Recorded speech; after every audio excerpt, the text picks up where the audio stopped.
Selamat datang di channel Advokat Jiwangga. Pada video kali ini, kita akan membahas langkah-langkah penting untuk mengurus sertifikat tanah. Sebuah dokumen yang menjadi bukti kepemilikan yang sah atas tanah Anda. Sertifikat tanah sangat penting untuk melindungi properti Anda dari sengketa hukum. Pastikan Anda menonton sampai akhir karena saya akan memberikan tips dan trik agar prosesnya berjalan lancar tanpa kendala.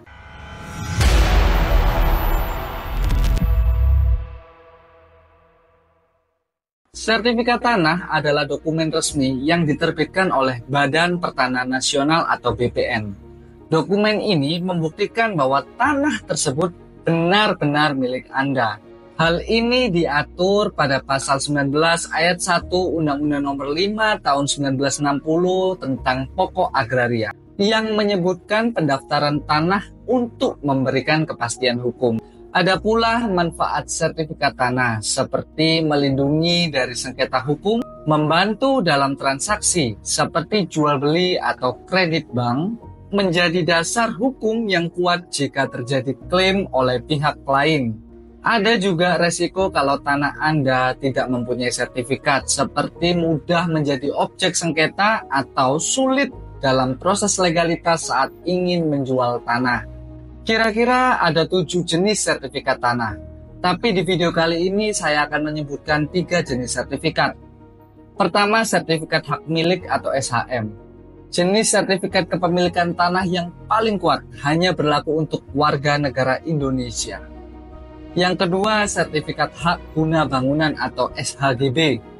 Kepemilikan terbatas untuk membangun dan menggunakan bangunan di atas tanah negara.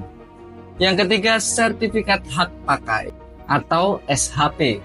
Hak untuk memanfaatkan tanah milik negara atau pihak lain dalam jangka waktu tertentu.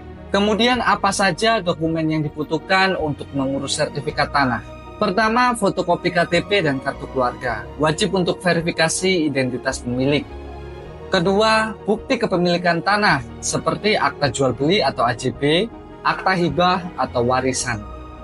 Ketiga, surat pengantar dari kelurahan atau desa sebagai bukti administrasi bahwa tanah memang berada di wilayah tersebut.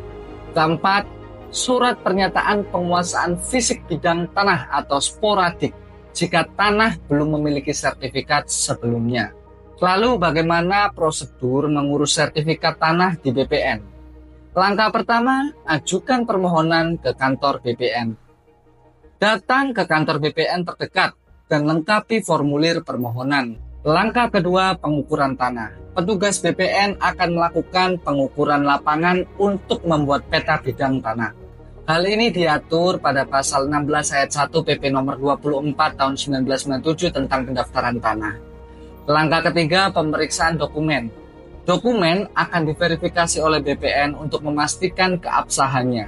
Langkah keempat, pengumuman di kelurahan. Pengumuman dilakukan selama 60 hari untuk memberi kesempatan pihak lain mengajukan keberatan jika ada sengketa. Langkah kelima, penerbitan sertifikat tanah. Jika tidak ada keberatan, sertifikat tanah akan diterbitkan oleh BPN dalam waktu yang ditentukan. Keenam, biaya pengurusan. Biaya dihitung berdasarkan nilai jual objek pajak atau NJOP dan luas tanah. Berikut beberapa tips agar proses berjalan lancar. Pertama, siapkan dokumen dengan lengkap. Kelengkapan dokumen adalah kunci agar tidak ada penolakan. Kedua, gunakan jasa notaris atau PPAT. Mereka akan membantu memastikan dokumen Anda tidak cacat hukum.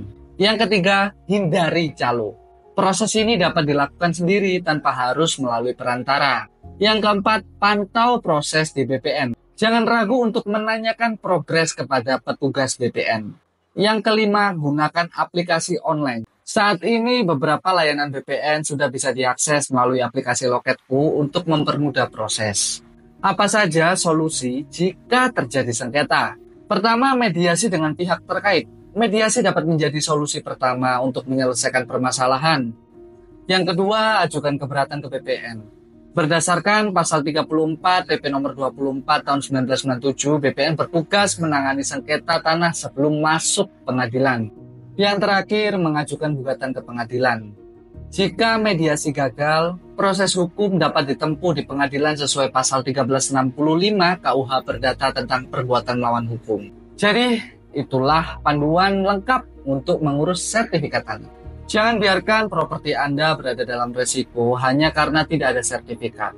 Semoga informasi ini bermanfaat. Jangan lupa untuk like, komen, dan subscribe, dan nyalakan lonceng notifikasi agar Anda tidak ketinggalan konten edukasi hukum lainnya. Sampai jumpa di video selanjutnya.